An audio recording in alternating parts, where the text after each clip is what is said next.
Yuji Ide, we're talking about a driver who shouldn't even have been in an F1 car. The year is 2006, and the Team Super Aguri was born. A last-minute, barely legal team cobbled together out of old Arrow's chassis and sheer desperation to keep Takuma Sato in F1. Their second driver, enter Yuji Ide, a 31-year-old Japanese rookie who, if we're being brutally honest, had no business being anywhere near a car, let alone an F1 car. His career started and ended like a blooper reel on Fast Forward. But the man didn't just struggle, he straight up flopped. In his very first few races, he spun more than a washing machine on turbo. He got lapped like it was a school track meet. Drivers overtook him while yawning. He ignored blue flags like they were bad Tinder messages. But then came the pièce de résistance, the 2006 San Marino Grand Prix. Ide decided he'd rather not brake at turn 1 and instead launched Christijan Albers into the sky. It looked like a GTA cutscene. The FIA watched the footage and went, right, that's enough. They did something almost never done in F1 history. They pulled his super license mid-season. Like what? Let that sink in. You have to be spectacularly bad to be told, hey, thanks for coming, please return your license and never sit in our cars again. It wasn't just about being slow. Narain Karthikeyan was slow. Max Chilton was slow. Ide, he was slow and dangerous. He had the awareness of a donkey in a hurricane. And just like that, 4 races into the season, Yuji Ide was gone. Replaced by a guy with a real racing background and a functioning understanding of corners. The legend of Yuji Ide lives on though. Not because of his pace, not because of results, but because he holds the rarest of rare F1 honors. The only driver in modern history to be banned for sheer incompetence. And honestly, he's iconic. Pastor Maldonado, please bow your heads and observe a moment of silence for the rear wings he destroyed, the barriers he kissed, the mechanics he terrorized, and then scream, because Pastor Maldonado wasn't just weird, he was the final boss of weird. Imagine telling someone, hey, I won a Formula 1 race once. Cool, right? Now imagine the same sentence, followed by 147 crashes. That's classic Pastor. 2012 Spanish Grand Prix. This was it. Pastor's one big moment. The surprise, the miracle. The kind of race win that makes you check the results twice. Everything somehow worked. The tire wear, the pit stops, everything. And Pastor Maldonado, yes, that Pastor, actually won. He beat Fernando Alonso in Spain, in a freaking Williams. But then, nothing. Just chaos. Week in, week out. He didn't just crash, he did it artistically. Rear-ending cars on the straights, side-swiping rivals under blue flags. Once, he literally T-boned Lewis Hamilton in the pit lane exit. Another time, he got so mad in GP2, he slapped another driver across the helmet. Crazy, right? He's the reason #ThanksMaldonado became a meme. He was an incident waiting to happen. Stewards probably pre-wrote penalties every race just to save time. People begged Lotus to drop him. But no, Venezuelan oil money talks. PDVSA backed him like he was their golden boy. Every car he wrecked, paid for, every point he lost, funded. He was the human equivalent of a sponsored crash compilation. Yet, people loved him. Not because he was great, because he was unhinged. The grid was full of robotic, PR-polished drones.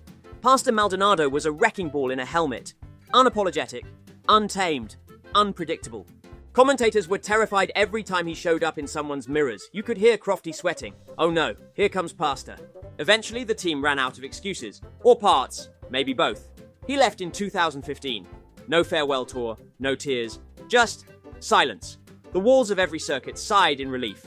But here's the twist. Pastor was fast, like actually fast. He just couldn't make it to the flag without trying to murder half the grid. And for that, he's not just weird, he's iconic. Taki Inoue wasn't just bad, he was cursed. The man's F1 career was literally crazy. He didn't make headlines for overtakes or lap times, he made them for being run over. Not by other drivers, not even by angry fans, but by the safety car. Twice. Let's rewind. The year is 1995, Monaco Grand Prix. Taki's car breaks down during practice. He gets out trying to help marshals push it. That's when the safety car, a literal medical car no less, smacks into him. He flips like a rag doll. The car's fine. Taki, probably wondering if life insurance covers hit by rescue vehicle.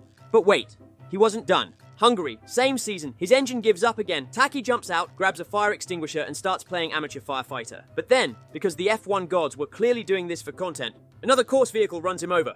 Yes, while he was holding a fire extinguisher, in the middle of the track, wearing his helmet, looking like a bootleg Ghostbuster. Taki Inoue didn't finish many races. Honestly, he barely started them. But the man finished as a cult hero. He was hilariously slow. His car was allergic to finishing races, and he knew it too. Years later, Taki leaned into the meme, started roasting himself online, called himself the worst F1 driver of all time. He wore it like a crown. Now he's a Twitter legend, a walking meme. Probably more famous now than he ever was behind the wheel. He'll never be remembered for points, but he'll always be remembered for turning F1 into a live-action Looney Tunes sketch. Taki Inoue, the only man who can say, I got run over by the safety car twice and still smile about it. Peak weird, peak F1. Marcus Winkelhock, the guy who somehow led a Formula One Grand Prix in a car that usually qualified behind lawnmowers. Spiker F1. Yes, Spiker, the team that basically existed so others could overtake them. They brought Marcus in for a one-off race in 2007 at the Nürburgring. Nobody blinked. Another backmarker rookie, probably here for the vibes, right? But then the weather gods said, hold my beer.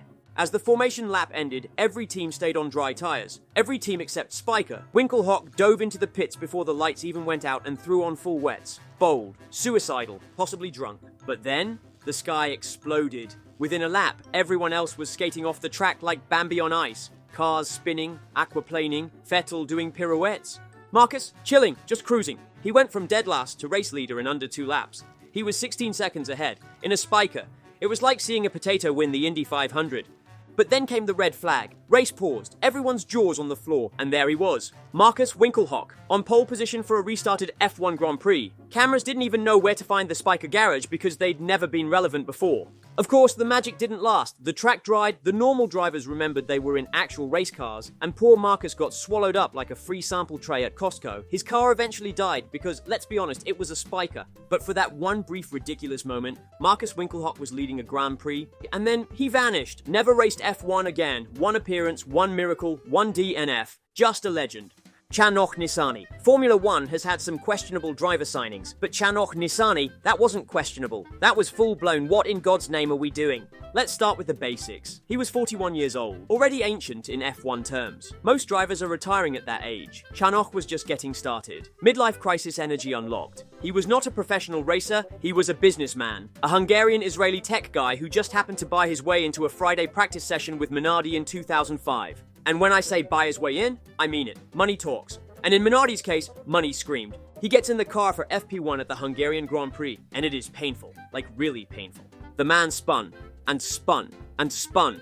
He went off track more than he stayed on. His lines made no sense. His braking zones were optional. At one point, the team had to radio in and explain what the blue flags were for. Imagine being so far off the pace that your team literally has to remind you how racing rules work. Even the commentators were confused. They kept cutting to him just to watch what weird thing he'd do next. It was part racing, part reality TV. The punchline? He was slower than anyone else by over 12 seconds. That's not just bad. That's, do you even know how to drive? He never raced in a Grand Prix, thank God. The walls at Monza wouldn't have survived. But get this, his son, Roy Nissany, is now a Formula 2 regular. And yes, he's also known for erratic driving. It runs in the family, I think. Jean-Denis Delétraz. Really, there are bad F1 drivers. But then there's also Jean-Denis Delétraz. This man didn't just lack pace. He made pace question its existence. He was so far off the mark, he made backmarkers look like pole contenders. He wasn't racing, he was delaying traffic. Let's talk 1994. The legendary, terrifying season. Senna's death, Schumacher's domination. Delétraz, he showed up at the end of it like someone wandered in from the parking lot. He bought a seat at La Rousse, because of course he did. The team was broke, desperate, and clearly had no plans to survive the season with dignity. Jean-Denis hopped in the car and immediately started setting lap times that looked like they were coming from a different race series. He was 10 seconds slower than the front runners. Per lap. Not once. Every lap. That's not competing. That's showing up to an F1 Grand Prix and driving like you're delivering Uber Eats. At one point, Martin Brundle was behind him and said over team radio, he's not a racing driver. He's not a racing driver. Imagine getting roasted that hard in real time by your co-workers. He did 3 races in total. 3 embarrassing, sluggish, horrifying races. He got lapped like it was his job. Once he was lapped 10 times in a single race. In Adelaide. You know how hard it is to be 10 laps down in any motorsport? It's basically a masterclass in failure. He returned in 1995 for a single race with Pacific Grand Prix. Spoiler alert, it was worse. The car broke before he could do anything dumb, which was probably a blessing for F1. His legacy? Being the benchmark for slowness. Anytime a driver's painfully off the pace, fans don't say, this is bad. They say, this is Delétraz level. And you don't come back from that.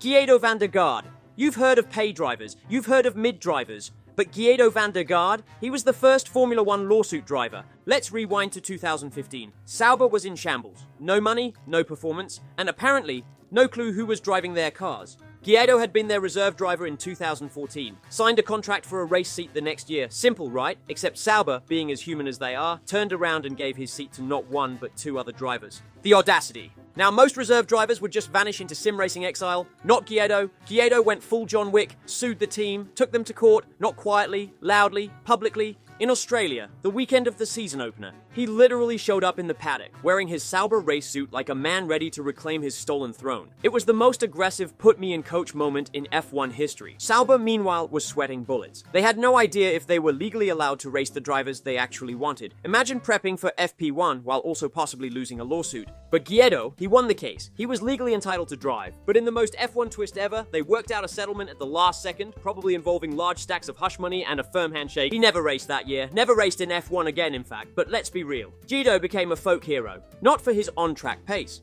but for doing what no one else dared, holding a team accountable and coming to a Grand Prix weekend like it was a legal siege. He didn't win a title, but he won the court case. And honestly, that's more iconic than half the grid's careers. Alex Young, the guy who proved that national pride and F1 don't always mix well. Malaysia wanted an F1 driver, badly. Enter Alex, charismatic, marketable, and very, very unprepared for what was about to happen. He joined Minardi in 2001. You know, the team that basically handed out race seats like free samples at Costco. And from the start, it was clear. The man was out of his depth, not underwater, drowned. Young didn't just struggle to keep pace, he struggled to qualify. F1 had this thing called the 107% rule. If you were too slow in qualifying, you didn't get to race. Young failed that 3 times. That's like turning up to your own birthday party and getting banned at the door. He spun in straight lines, got blue flagged before lap 10, onboard cameras started cutting away because it was just too awkward. Eventually, Minardi sat him out for a few races to regroup, which is F1 code for we've run out of excuses. He came back, it didn't help. His final record? 14 starts, 0 points, 0 moments, all memes. But credit where it's due, Alex took it like a champ. Super gracious, smiled through the pain, became a decent commentator afterward. Still, when you're the only guy in the 21st century to get parked by the 107% rule multiple times, yeah, you're getting a chapter in the Weird Driver Bible.